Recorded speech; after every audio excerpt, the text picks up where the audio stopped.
नमस्कार दोस्तों। आज की हमारी क्लास होने वाली है अम्ल और क्षार की। इसमें हम प्रॉपर तरीके से देखने वाले हैं कि अम्ल किसे कहते हैं और क्षार किसे कहते हैं। वीडियो शुरू होने से पहले मैं कुछ इन्फॉर्मेशन आपको देना चाहता हूँ। पहले इसको ध्यान से देख लेते हैं, फिर हम आगे की ओर बढ़ते हैं।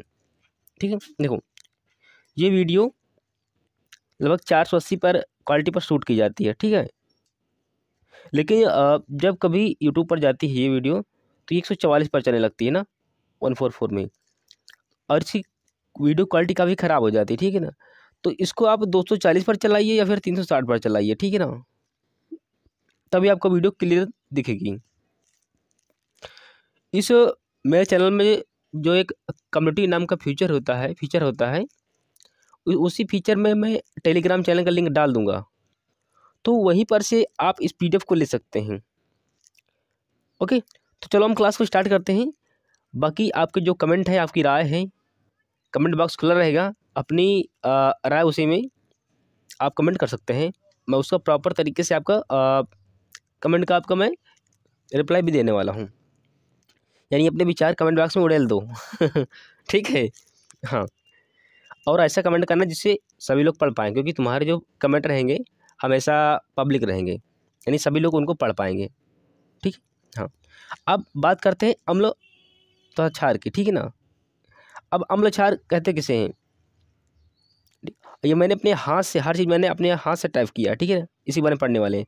अब बात करते हैं कि अम्ल और क्षार किस किस आधार पर बांटा गया है, उसके बारे में हम बात करते हैं। देखो, सभी रासायनिक यौगिकों, जिसको बोलते हैं केमिकल कंपाउंड्स, को उनके विशिष्ट गुण धर्मों के आधार पर 3 मुख्य वर्गों में विभाजित किया गया है। यानी सभी रासायनिक यौगिकों को उनके विशिष्ट गुणधर्मों के आधार पर 3 मुख्य वर्गों पर या फिर आधार पर बांटा गया है। इसमें से कौन कौन से हैं? अम्ल, जिसको बोलते हैं एसिड। सेकंड इसका क्षार है, जिसको बोलते हैं बेस। और तीसरा है इसका लवण, यानी कि साल्ट। यानी फर्स्ट, और इसी में सेकंड, और इसी में थर्ड। ठीक है, अम्ल, क्षार और लवण। अब आगे की ओर बढ़ते हैं। अब बात करते हैं एसिड किसे कहते हैं ना। तो पहले मैं एक इससे पहले आज क्लास अपलोड अभी नहीं हो पाई है, क्योंकि देहात या जिस ग्रामीण क्षेत्र में रहता हूँ वहाँ पर इतना अच्छी इंटरनेट की व्यवस्था नहीं है। ठीक है ना, तो इसी चैनल पर पीएच स्केल की एक वीडियो आ गई। पीएच स्केल यानी किसी अंक के आधार पर, किसी डिजिट के आधार पर हम ज्ञात कर सकते हैं कि कौन सा अम्ल है, कौन सा क्षार है। तो उस वीडियो को आप देखना ना भूलें, क्योंकि ये वो वीडियो आपके लिए इंपॉर्टेंट है। ठीक ना, इसलिए मैं बोल रहा हूँ उस वीडियो को आपको देखना है, और मैंने अच्छी तरीके से बताया है। ठीक है, तो आज वो दोपहर तक लगभग अपलोड हो जाएगी, और जो आपकी ये वीडियो हो रही है इस शाम 4 बजे तक आपकी इसी चैनल पर अपलोड हो जाएगी। ठीक है, जितने भी मेरे PDF हैं, मेरे जो यूट्यूब पर जाना, तो उसमें कम्युनिटी नाम का एक फीचर मिलेगा। उसी में मैं टेलीग्राम चैनल का लिंक पिन कर दूंगा, तो वहीं पर से आप जाकर जितनी भी क्लास आपकी होती हैं सभी PDF आपको वहीं पर ही मिलेंगी। ठीक है ना, इसलिए मैं इसमें पीएच स्केल की बात नहीं कर रहा हूँ, क्योंकि मैं ऑलरेडी पढ़ा चुका हूँ। ठीक है ना, अब बात करते हैं अम्ल किसे कहते हैं ना। अम्ल यानी कि जो बोलते हैं एसिड। आपको हिंदी और इंग्लिश आपको दोनों आनी चाहिए। बात करते हैं एसिड शब्द की व्युत्पत्ति। आपसे कभी पूछेगा नहीं, लेकिन हम एक नॉलेज के लिए बात कर रहे हैं। ठीक है ना, एसिड शब्द की व्युत्पत्ति लैटिन भाषा के एसिड शब्द से हुई है, जिसका अर्थ है खट्टा है। ठीक है, तो कभी कभार प्रश्न में आता है कि अम्ल क्या होते हैं? खट्टे होते हैं, शावर होते हैं। ठीक है ना, आपको ध्यान रखना है, अम्ल खट्टे होते हैं और क्षार कड़वे होते हैं। ठीक है, अम्ल खट्टे होते हैं और क्षार कड़वे होते हैं। इस चीज़ को आपको, एक मिनट, बहुत बढ़ जाएगी ना, तो फिर लिखते नहीं बनता। आपको ध्यान रखना ये वाला। ठीक है, खट्टे होते हैं, इसलिए अम्ल स्वाद में खट्टे होते हैं। अम्ल यानी कि एसिड वह रासायनिक यौगिक अथवा पदार्थ है जो रासायनिक अभिक्रिया के दौरान प्रोटॉन अथवा हाइड्रोजन प्लस आयन त्याग करते हैं अथवा इलेक्ट्रॉन ग्रहण करते हैं। यानी कि हाइड्रोजन का त्याग कर देते हैं, हाइड्रोजन त्यागता है इसके बाद में, अथवा इलेक्ट्रॉन ग्रहण करता है, इलेक्ट्रॉन लेता है, ठीक है ना। अब कैसे, जैसे कि मैं एक एग्जांपल लिखता हूँ, एक उदाहरण लिखता हूँ। लिखने से पहले मैं इसका, एक मिनट, स्क्रीनशॉट हो गई, हटा देता हूँ मैं, रिमूव करो। देखो यहाँ से इसका मैं थोड़ा छोटा कर देता हूँ साइज, ताकि मुझको लिखते बन जाए, ठीक है। देखो मैं एक उदाहरण लिखता हूँ, HCl, मान लो कि एग्जाम्पल है, आपका ध्यान रखना, ठीक है ना, एग्जाम्पल है, मान लो HCl है, यानी अम्ल जल में घुलकर H+ आयन देता है हमेशा, ध्यान रखना, ठीक है ना। जबकि मैं अगर जल में घोलूँगा तो H+, ऐसे H+ प्लस Cl नेगेटिव ऐसे देने वाला है, ठीक है ना। इसे बोलते हैं HCl, यानी कि हाइड्रोक्लोरिक अम्ल है, ये व्यक्ति के पेट में पाया जाता है, ये वाला हाइड्रोक्लोरिक अम्ल होता है। अब इसका वैल्यू कितनी होती है, इसकी वैल्यू होती है 1.5, यानी ये अम्लीय होता है, ठीक है। तो आपको pH स्केल ध्यान से पढ़ना है, वीडियो ऑलरेडी अपलोड हो जाएगी 12 बजे के आसपास में, उसको पूरा ध्यान से देखना है, उसमें मैंने प्रॉपर तरीके से बताया है, हर तरीके से मैंने बताया है, ठीक है ना, अच्छे तरीके से। तो आपसे 3 प्रश्न आपसे पूछेगा यहाँ पर, शब्द किससे हुई है, बहुत किसी आपसे पूछेगा, ये कैसा होता है, खट्टा होता है, ये अब रासायनिक अभिक्रिया के दौरान ये तो प्रोटॉन अथवा हाइड्रोजन आयन देता है, आयन त्याग करता है, अथवा इलेक्ट्रॉन ग्रहण करता है। आपसे 3-4 चीज़ें पूछेगा, ठीक है ना। हाँ, आपको यही ध्यान रखना है। मैं हटा देता हूँ पहले, ये इंपॉर्टेंट है, ये है, ये और ये, आपको इतना ध्यान रखना है, बाकी इसमें आपको कुछ ध्यान रखने का आवश्यकता नहीं है, ठीक है। यानी रासायनिक अभिक्रिया के दौरान वो प्रोटॉन अथवा हाइड्रोजन आयन का त्याग करता है, अथवा इलेक्ट्रॉन ग्रहण करता है। यानी जो हाइड्रोजन त्यागे, एक मिनट में हटा देता हूँ इसको, जो हाइड्रोजन त्यागे और इलेक्ट्रॉन को ग्रहण करे, ठीक है ना, वही अम्ल है। अब बात करते हैं क्षार किसे कहते हैं, जिसको बोलते हैं बेस, बेस, ठीक है। क्षार वे पदार्थ होते हैं, क्षार वे पदार्थ होते हैं जो जल में घुलकर हाइड्रोक्सिल आयन यानी OH मुक्त करते हैं, हाइड्रोक्सिल आयन यानी कि OH मुक्त करते हैं। OH- हमेशा ऐसे लिखेंगे हम, एक मिनट, ऊपर आ रहा है ना ऐसे, एक मिनट, OH- ऐसे लिखते हैं, जैसे H+ लिखते हैं ना, तो ऊपर की ओर लिखते हैं, और OH ऊपर की ओर लिखेंगे ना, तो यहाँ पर ये ध्यान रखना, ठीक है ना। बात करते हैं, OH आयन मुक्त करते हैं, क्षारकों में प्रोटॉन ग्रहण करने की प्रवृत्ति होती है, जस्ट ऊपर वाले को उल्टा होता है ये वाला, इसको क्षार ग्रहण करने की प्रवृत्ति होती है। ये स्वाद में कड़वे होते हैं, जैसे मैंने आपको ऊपर ही मैंने बोला है कि क्षार स्वाद में कड़वे होते हैं, अगर इनको हम चखेंगे ना तो कड़वे होंगे। ठीक है। अतः स्पर्श करने पर साबुन के समान चिकले और फिसलन युक्त होते हैं। अगर इनको मैं हाथ से पकड़ूंगा ना तो ये काफ़ी सॉफ्ट होंगे, चिकने, और ये फिसलेंगे हाथ से, जल्दी से पकड़ में नहीं आएंगे। और अगर मैं चखूंगा ना तो कड़वे होंगे। आपको इसमें ध्यान क्या क्या रखना है वही मैं बता देता हूँ। जल में घुलकर वो अम्ल H+ आयन देता था, लेकिन क्षार OH नेगेटिव आयन मुक्त करेगा। नेक्स्ट, ये क्षारकों में प्रोटॉन ग्रहण करने की प्रवृत्ति होती है। वहाँ पर वो दे रहा था और ये प्रवृत्ति इसे ग्रहण करने की है, ये ले रहा है, ठीक है ना। ये स्वाद में कड़वे होते हैं, और अम्ल खट्टे होते हैं, और ये कड़वा होता है, ठीक है। स्पर्श करने पर ये साबुन तथा फिसलन युक्त होते हैं, यानी फिसलते हैं। अब वो अम्ल और क्षार के बारे में थोड़ी जानकारी है, इसके बारे में हम पढ़ लेते हैं, ठीक है ना। लिटमस पत्र आप जानते हैं ना, कि लिटमस पत्र से हम किसी सब्सटेंस का वैल्यू निकाल सकते हैं कि वो अम्ल है कि क्षार है। जिससे हमको डुबाएंगे तो मालूम पड़ जाएगा कि अम्ल क्या है, क्षार क्या है। तो अम्ल क्या करता है, एक मिनट जस्ट मिनट, ठीक है। अम्ल क्या करता है, अम्ल की बात करते हैं तो नीले से लाल कर देता है, ठीक है ना। और नीले से लाल देखो जुड़ा इसमें अलग अलग था, लेकिन टाइपिंग एरर है ना, मैंने ही टाइप किया था पर वो जुड़ गया इस लोगों से। तो नीले से लाल करेगा, और मिथाइल ऑरेंज में जब कभी डालेंगे ना हम लोग को, तो ये लाल से नीला कर देगा।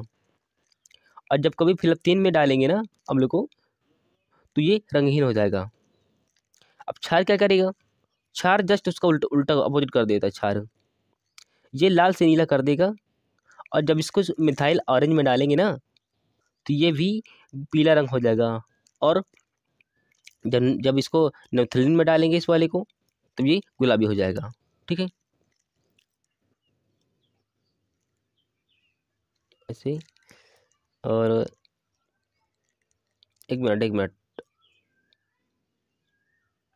आपको समझ आ सकता है ऐसे, ऐसे ये कुछ ऐसे ही था।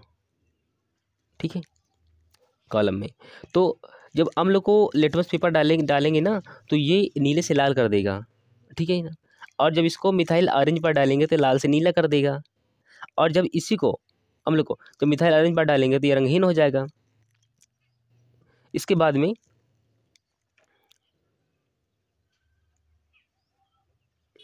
जब क्षार में डालेंगे लिटमस पेपर को, तो नीले से लाल कर देगा।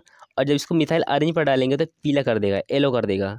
और जिसको फिनाइलफ्थलीन बोलेंगे, जब इसको डालेंगे क्षार में, तो ये गुलाबी हो जाएगा। ठीक है ना। अब इसको सबसे मेन बड़ी बात है कि इसको हम याद कैसे करेंगे ना, तो हम अनीला और छलानी से याद कर लेते हैं। तो क्या होता है मैं तुमको बताता हूँ, अम्ल और क्षार। ठीक है ना, ध्यान रखना दोस्तों, हर चीज़ को आपको ध्यान देखना था। अम्ल, अनीला, अनीला, देखो आ से तुम्हारा अम्ल हो गया, नी से नीला, नी से नीला, और लाल से लाल। यानी अम्ल नीला से लाल कर देता है।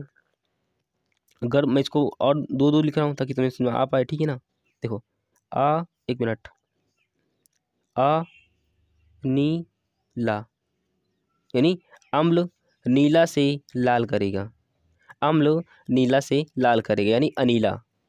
अब रही बात क्षार की, तो छलानी, अनीला और छलानी से इसको हम याद रख सकते हैं, छ ला नी। अब कैसे, क्षार है, छ से क्षार, ला से लीला, ला से सॉरी छ से क्षार है, ला से लाल है, नी से नीला है, यानी क्षार लाल से नीला कर देगा। ध्यान रखना है, इम्पोर्टेंट है। ठीक है। हम्म। अब बात करता हूँ फिर अम्ल और क्षार के बारे में। इससे जितना आपको बताया जा रहा है ना, आपकी अपनी बुक में कोई भी आपकी नोट्स हो उठा करके देखना, आपको ऐसे ही मिलेंगे सेम बाय सेम। ठीक है। अब बात करते हैं हम आगे और अम्लों व अम्लों एवं क्षारों को परिभाषित करने के लिए अनेक वैज्ञानिकों द्वारा कुछ संकल्पनाएं, जिसको बोलते हैं कॉन्सेप्ट, कहते हैं ना, तुम्हारा कॉन्सेप्ट क्लियर होना चाहिए, यानी कि तुम्हारी जो संकल्पनाएं क्लियर होनी चाहिए, प्रस्तुत की गई हैं, जो निम्नवत हैं। एक साइंटिस्ट, बहुत फेमस साइंटिस्ट है, बोलते हैं आर्हेनियस अम्ल और आर्हेनियस क्षार, ये कैसे हैं। एक साइंटिस्ट का नाम है आर्हेनियस। ठीक है ना। अब ये आपसे कभी नहीं पूछेगा कि ये कहाँ के रहने वाले थे, लेकिन नॉलेज के लिए हम देख रहे हैं। ठीक है ना, नॉलेज के लिए हम देख रहे हैं। आपसे कभी नहीं पूछेगा कि ये आर्हेनियस कहाँ का रहने वाला था, लेकिन इसमें कुछ इंपॉर्टेंट पॉइंट है ना, उसके बारे में देख लेते हैं। यानी वे पदार्थ जो जल में घुलकर हाइड्रोजन आयन की सांद्रता में वृद्धि करते हैं, हाइड्रेनियस अम्ल कहलाते हैं। ठीक है ना, ये टाइपिंग एरर यहाँ पर है। तथा वे पदार्थ जो जल में घुलकर हाइड्रोक्सिल आयन देते हैं, यानी OH की सांद्रता बढ़ाते हैं, वह क्षार कहलाते हैं। यानी जो H+ देता है अम्ल है, और जो OH ये देता है माइनस को, वो क्षार है। आपको ध्यान रखना है। ठीक है ना, दो ही चीज़ें हैं।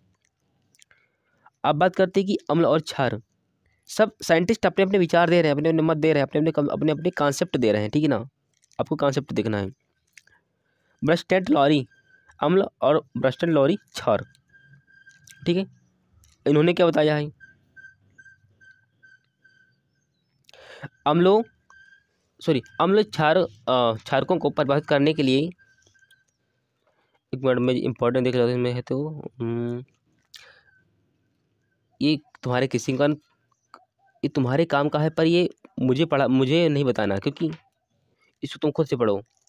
ठीक है, इंपॉर्टेंट नहीं इतना ज़्यादा, लेकिन मैं आप लोगों के लिए मैंने डाल रखा है यहाँ पर। ठीक है, खुद से पढ़ना है इसको, इसको आपको खुद से पढ़ना है। परिभाषा है, इसमें कुछ बताना नहीं, इसमें कुछ बताना नहीं है, नहीं कुछ समझाना है इसमें, रट लेना है, रटने वाली चीज़ है। ठीक है ना, ध्यान रखना है, ये रटने वाला है, सभी रटने वाला है। ठीक है, थोड़ा थोड़ा बचा है। देखो, लुईस अम्ल, लुईस क्षार, इसमें क्या है, इसमें वही परिभाषा है। इसमें लिखा है अमेरिकी वैज्ञानिक गिलबर्ट न्यूटन बोलते हैं लुईस, ये लुईस है, के अनुसार वह रासायनिक पदार्थ जो एक इलेक्ट्रॉन युग्म ग्रहण करने की क्षमता रखता है, लुईस अम्ल कहा जाता है। ऐसे इलेक्ट्रॉन ग्रहण कर लेगा, अरे भाई चल जा, इलेक्ट्रॉन ग्रहण करने की क्षमता रखता है, लुईस अम्ल कहा जाता है। इसके विपरीत वह रासायनिक पदार्थ जो एक इलेक्ट्रॉन युक्त लगने की क्षमता रखता है, उसे लुईस क्षार कहते हैं। बस यही है, रटने वाली चीज़ है बस। अब अम्लों के प्रकार क्या है, अम्लों को कितने प्रकार से बांटा गया है, वो कौन कौन से हैं। ठीक है ना, तो अम्लों के कई प्रकार से बांटा गया है। तो इसका जो फर्स्ट प्रकार है इसका, लिखा है जलीय विलयन में अम्ल की मात्रा के आधार पर। पहला तनु अम्ल है और दूसरा हमारा सांद्र अम्ल है। पहला तनु अम्ल है और दूसरा सांद्र अम्ल है। ठीक है, जलीय विलयन के आधार पर है। अब इसी में है हाइड्रोजन त्याग के आधार पर। दो प्रकार हैं, पहला प्रबल और दूसरा दुर्बल। मैंने आपको कल वाली जो क्लास मैंने बोला था कि जो 12 बजे के आसपास अपलोड होगी, उसमें मैंने प्रबल अम्ल प्रबल क्षार भी बताए थे। ठीक है ना, आपको ध्यान रखना है चीज़ को। प्रबल अम्ल और दुर्बल दुर्बल अम्ल। ठीक है ना, नेक्स्ट, ऑक्सीजन एवं हाइड्रोजन की उपस्थिति के आधार पर कौन कौन से हैं। अब बात करते हैं कि इनके बारे में कौन कौन से हैं। हाइड्रा अम्ल और ऑक्सी अम्ल। थर्ड नंबर, बात करते हैं स्रोतों के आधार पर, यानी स्रोत के आधार पर। ठीक है ना, पीडीएफ में मेरा कहीं कहीं पर आपको नाम पढ़ने के लिए मिलेगा। ठीक है, क्योंकि मेरी पीडीएफ ना, इसमें पूरी मेहनत मेरी ही लगी है। ठीक है ना, अब बात करते हैं स्रोतों के आधार पर कितने भागों पर बांटा गया है। पहला, एक होता है कार्बनिक और दूसरा होता है अकार्बनिक। ठीक है ना, पहले कार्बनिक और दूसरा अकार्बनिक। एक मिनट। ठीक है, अब जलीय विलयन जब जलीय विलयन में अम्ल की मात्रा के आधार पर कितने प्रकार से बांटा गया है। बात करते हैं कि सांद्र अम्ल, सांद्र और तनु क्षार इतने भागों में बांटा गया है। ठीक है ना, आपको ध्यान रखना है दोनों। अभी नहीं, तुम्हारे जो हाई स्कूल की जो भी क्लास है ना, उसमें साइंस में जब होगा ना अम्ल और क्षार का, तो सभी यही सभी चीज़ें दिए होंगे, चाहे आप लोग जा करके देखिए। ठीक है, बात करते हैं इस स्रोत के आधार पर कितने आधार है, यानी कार्बनिक यानी ऑर्गेनिक एसिड, यानी स्रोत के आधार पर कितने भागों में बांटा गया है। तो इसमें लगभग हम दो मान लेते हैं। कौन कौन सा, कार्बनिक और अकार्बनिक। अकार्बनिक, तो ये हमारा कार्बनिक अम्ल है। ठीक है ना, ये यानी कि ऑर्गेनिक एसिड है। अब बात करते हैं ऐसे अम्ल जो विभिन्न प्राकृतिक स्रोतों, जैसे पादप तथा जंतुओं यानी पेड़ पौधे इसको बोलते हैं, natural source like plants and animals से प्राप्त किए जाते हैं, कार्बनिक अम्ल कहलाते हैं। यानी जिनमें कार्बन की मात्रा हो, यानी सी। ठीक है ना, सभी कार्बनिक अम्लों में कार्बन अनिवार्य रूप से उपस्थित होता है। देखो, मैंने ऑलरेडी बता दिया था पहले ही, जिसमें कार्बन की मात्रा पाई गई वही कार्बनिक है, शब्दों से मालूम पड़ता है। ठीक है ना, अनिवार्य होता है। विभिन्न प्रकार के फल, सब्जियां, दूध एवं जीव कार्बनिक अम्लों से प्राप्त होते हैं। अब बात करते हैं सिट्रिक अम्ल क्या है, एसिटिक अम्ल क्या है, तथा इसके प्रमुख और कुछ अम्ल है, जैसे फार्मिक अम्ल है, लैक्टिक अम्ल है, आज बहुत सारे इसमें अम्ल पाए जाते हैं। ठीक है ना, अब बात करते हैं कि ये कैसे काम करते हैं, ये हम कहाँ से पाते हैं और कहाँ से मिलते हैं।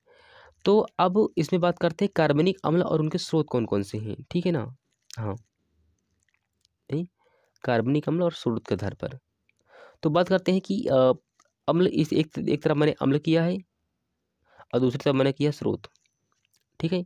और इसे लाइन ड्रॉ करनी पड़ेगी, लेकिन मैं करूँगा नहीं। ये आपका अम्ल है, ये क्षार है, ठीक है। अब सिट्रिक अम्ल वो है जो खट्टे फलों में पाया जाता है, सिट्रिक अम्ल है, ध्यान रखना। जो खट्टे फलों में मिलता है वो सिट्रिक अम्ल है, जैसे कि नींबू है, संतरा है, टमाटर है, और खट्टे फल हैं। क्यों? क्योंकि इनमें विटामिन सी पाया जाता है, और विटामिन सी एक रोग प्रतिरोधक क्षमता को बढ़ाता है। अभी जो हाल ही में कोरोना आया था 2019 में, तब लोगों से इस बात के लिए कहा गया कि आप लोग खट्टे फल खाइए, क्योंकि जब आप खट्टे फल खाएंगे ना, तो आपको बॉडी के पोषण के साथ साथ विटामिन ऊर्जा तो नहीं देता, लेकिन आपको सुरक्षा प्रदान करेगा रोगों से लड़ने के लिए। तो इसलिए आपको ध्यान रखना है ये, ठीक है। अब बात करते हैं एस्टिक अम्ल। इसका सूत्र होता है CH3COOH, ठीक है। ये 3 मुझसे हट गए, यहाँ पर टाइपिंग एरर है। इसको बोलते हैं सिरका, इसको बोलते हैं वेगनर। एस्टिक अम्ल CH3COOH। अब देखो, अब बात करते हैं सिरका जी। जैसे हम लोग गन्ने का रस, हमारे देहात में गन्ने का रस, जब कभी गन्ना पेरा जाता है, तो वहाँ से बाद में से कुछ निकलता है, तो उसको जब घरों पर रखते हैं ना, तो वही एसिडी का अम्ल है, सिरका जिसको हम लोग बोलते हैं, ठीक है। बात करते हैं फार्मिक अम्ल, यानी ये मधुमक्खी और चींटियों के डंक में पाया जाता है। फार्मिक अम्ल जिसका सूत्र होता है फार्मिक अम्ल का HCOOH, यानी कि फार्मिक अम्ल। अब बात करते हैं कि लैक्टिक अम्ल। अब लैक्टिक अम्ल यानी कि इससे मालूम पड़ता है कि हाँ, दूध में पाया जाता होगा ना लैक्टिक अम्ल, जिसको बोलते हैं C2H2OH HCOOH। ये जो हमारा दूध और दही होता है ना, तो ये इसमें पाया जाता है, क्योंकि दूध से दही जमाने वाला जो जीवाणु था ना, उसका नाम लैक्टोबैसिलस, वही दूध से दही में परिवर्तित कर देता है। ये आपका लैक्टिक अम्ल का सूत्र है, आपको ध्यान रखना इस वाली का, ठीक है। बात करते हैं स्कार्बिक अम्ल। ये खट्टे आंवला है, मोकली यानी कि गलत है, यहाँ पर ब्रोगली है, ठीक है ना, ब्रोगली। आंवला है, स्कार्बिक अम्ल। जब मसूड़े से खून आता है ना, तो खट्टे हम लोग फल खाते हैं, ठीक है ना, उसी बोलते हैं स्कार्बिक अम्ल। अब बात करते हैं टार्टिक अम्ल। जैसे कि ये इमली है, अंगूर है, कच्चा आम है, केला है, अनानास है। अगर यहाँ हम सभी चीज़ें खा रहे हैं ना, तो हमको मिल जाएगा क्या, टार्टिक अम्ल, ठीक है। बात करते हैं ऑक्जेलिक अम्ल, यानी टमाटर में ऑक्जेलिक अम्ल पाया जाता है, या फिर पालक में। ये सभी इंपॉर्टेंट प्रश्न है, आपको ध्यान रखना। जितने भी मैं पढ़ा चुका हूँ तुम्हें ऊपर, ये सभी अम्ल वाले कहाँ पाए जाते हैं, सभी इंपॉर्टेंट है। यूरिया, इसका सूत्र होता है C5H4N4O3, यानी यूरिन में, जब हम पानी पीते हैं और यूरिन से मूत्र से बाहर कर देते हैं पानी को, जल को, उसे हम उसमें यूरिक अम्ल होता है, ठीक है ना। और यही यूरिया, इसकी जो जीवाणु है ना, उसे बदल देते हैं अमोनिया में। तभी जो पब्लिक टॉयलेट होते हैं उनमें बहुत तीक्ष्ण गंध आती है ना, हाँ, क्योंकि यूरिया अमोनिया में परिवर्तित हो जाता है। अब देखो, मैंने जो तुमको पढ़ाए ना इतने सारे सभी, ये सभी महत्वपूर्ण है, सभी नीचे तक, पूरे नीचे तक, इसलिए इनको सभी को आपको ध्यान में रखना है, ठीक है। अब थैंक यू फॉर वॉचिंग। आपको, अगर आप लास्ट तक वॉच करेंगे, बने रहे होंगे, तो इससे बहुत कुछ सारा सीखे से जाएंगे। आपको एक नीचे कमेंट कर देना है, कमेंट। अगर आप चैनल पर नए हैं तो इसको सब्सक्राइब कर लीजिए, ताकि मेरी ओर से जितनी क्लासें मिलेंगी आपको रोज़ ऐसी मिलती रहेंगी। नेक्स्ट, आपने कमेंट में अच्छा सा कमेंट करना है, ताकि मैं उसे पढ़ पाऊँ और आप उसको मैं रिप्लाई भी आपको दे पाऊँ। बाकी मैंने ऑलरेडी 2-3 बार बोला है कि PDF जिसका है ना, मैं मेरे यूट्यूब पर जाना, वहाँ पर जब ऐसे मेरी फ़ोटो पर क्लिक करोगे तो वीडियोज़ और होम वीडियोज़ ऐसे बहुत सारे ऑप्शन खुलेंगे। तो सबसे लास्ट में मिलेगा कम्युनिटी का। तो ये कम्युनिटी के फीचर में रहता है ना, तो वहीं पर मैं टेलीग्राम चैनल का लिंक पिन कर दूँगा, ठीक है ना? और वहीं पर जाकर के आप इस पीडीएफ को ले सकते हैं, वो भी निःशुल्क में, फ्री में, ठीक है ना? तो मैंने हर तरीके से बताए हैं तुम्हें। फ़र्क इस बात से पड़ता है कि तुम कितना पढ़ पाते हो, तुम्हारी मेमोरी कितनी कैच कर पाती है, ठीक है? तो मैं वीडियो यहीं पर लास्ट करूँ वही, कि हमारा टाइम लगभग कुछ और हो रहा है, ठीक है? मैंने स्क्रीनशॉट ली है ताकि ये थंबनेल में लगाना है मुझको, ठीक है? तो मैं वीडियो वीडियो यहीं पर लास्ट लास्ट करता हूँ। तब तक के लिए जय हिंद, वंदे मातरम, और मिलता हूँ बहुत जल्द नेक्स्ट वीडियो में, ठीक है ना? नेक्स्ट वीडियो में आपसे मिलता हूँ। आपको हर चीज़ ध्यान से पढ़ना है, ठीक है ना? देखो, टीचर इंसान भी है, भगवान नहीं है ना। अगर हम मेहनत करेंगे तो उसका फल यानी हमको ज़रूर मिलेगा। अभी हाई स्कूल के लड़कों ने टॉप किया है, 12वीं की लड़ 12वीं का जो लड़का उसने टॉप किया है, 10वीं की लड़की ने टॉप किया है। यानी उन्होंने कहीं न कहीं उसने मेहनत कर रखी होगी। अगर आपको भी ऐसा कुछ करना है, आपको मेहनत करना पड़ेगा, ठीक है? मैं अब वीडियो बढ़ाऊँगा नहीं, वीडियो को लास्ट करता हूँ। तब तक के लिए जय हिंद, वंदे मातरम।